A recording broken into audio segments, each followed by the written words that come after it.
बॉलीवुड वो नगरी है जो किसी कुत्ते से कम नहीं है। हालांकि यहाँ पर मैं कुत्तों की प्रजाति से, उनके समुदाय से हाथ जोड़कर माफी मांगता हूँ कि मैंने उनका नाम इस तरह से लिया।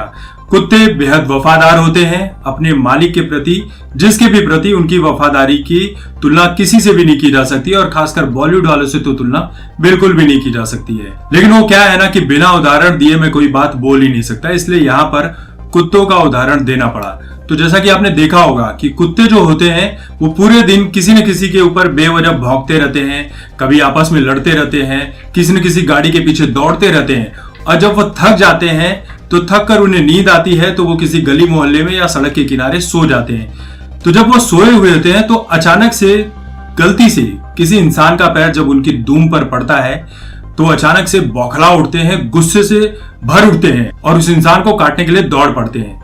तो यही हाल कुछ बॉलीवुड का भी है। जब तक इनके ऊपर कोई प्रॉब्लम नहीं आती, इनके खुद के ऊपर कोई बहुत बड़ी मुसीबत नहीं आती, इनका बहुत बड़ा घाटा नहीं होता, तब तक ये लोग नींद से उठते नहीं है, कोई एक्शन लेने का काम नहीं करते। तो बात ऐसी है साल 1986 की। महाराष्ट्र सरकार ने, उस समय जो महाराष्ट्र सरकार थी उसने बॉलीवुड की फिल्मों पर स्टेट टैक्स बहुत ज्यादा बढ़ा दिया था, जिसके चलते आम जनता बॉलीवुड की फिल्मों को देखने के लिए थिएटर में नहीं जा रही थी और बॉलीवुड को बहुत ज्यादा नुकसान हो रहा था।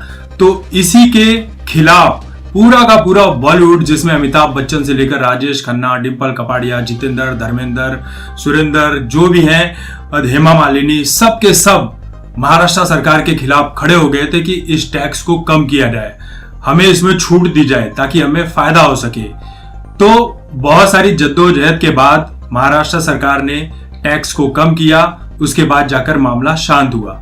तो यहाँ पर बॉलीवुड की बहुत बड़ी एकता की मिसाल देखने को मिली कि पूरा बॉलीवुड खड़ा हुआ और टैक्स को कम करने में उसे सफलता हासिल हो गई।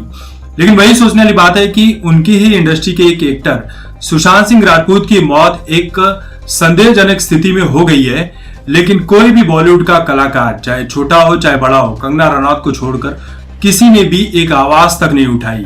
अब बहुत सारे लोग कमेंट में आएंगे कि यार सुशांत सिंह राजपूत तो एक एक्टर था, उसके लिए इतनी आवाज क्या उठाना।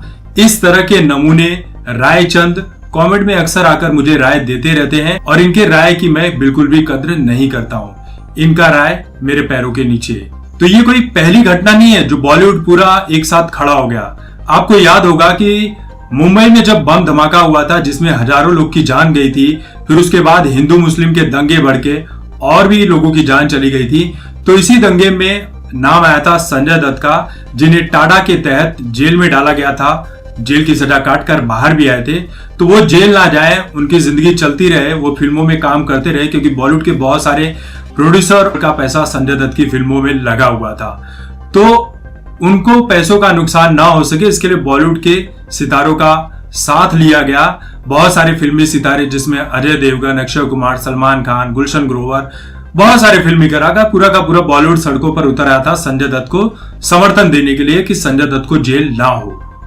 तो जब ये लोग, जिसके चलते हजारों लोगों की जान चली गई, उसके लिए खड़े हो सकते हैं कि उसे जेल ना हो, तो एक सुशांत सिंह राजपूत, जिसके चलते तो किसी भी इंसान की जान नहीं गई, जिसे कोई तकलीफ नहीं हुई, क्या उसके समर्थन में ये लोग आवाजें नहीं उठा सकते थे?